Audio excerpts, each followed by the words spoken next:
Hi అండి. ఆనపకాయ ఎండ్రాయిల కూర టేస్టీగా ఎలా చేయాలో చూద్దాం. ముందుగా ఆనపకాయని చిన్న ముక్కలు కట్ చేసుకోవాలి.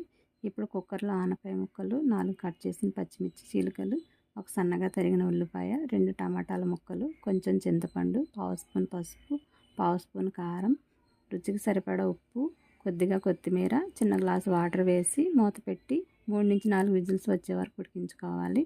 తర్వాత మీకు వాటర్ ఎక్కువ అనిపిస్తే తీసేసి ఆనపకాయ ముక్కలు మెత్తగా మెదుపుకోవాలి. ఇప్పుడు స్టవ్ మీద బాండి పెట్టి ఆయిల్ వేసి కడిగి పెట్టుకున్న ఎండ్రాయిలు వేసుకొని సగం వేగిన తర్వాత ఆవాలు, ఎండుమిర్చి, జీలకర్ర వేసి ఒకసారి కలిపి 2 స్పూన్ల మినపప్పు వేసి వేయించి ఇప్పుడు కొన్ని వెల్లుల్లి రెబ్బలు, కొద్దిగా కరివేపాకు వేసి వేయించుకొని స్టవ్ ఆఫ్ చేసుకొని ముందుగా మెదిపి పెట్టుకున్న ఆనపకాయ మిశ్రమంలో పోపు వేసి కలుపుకుంటే ఎంతో టేస్టీగా ఉండే ఆనపకాయ ఎండ్రాయిల కూర రెడీ. ఆనపకాయ అంటే ఇష్టం లేని వాళ్ళు కూడా ఇలా చేస్తే ఎంతో ఇష్టంగా తింటారు.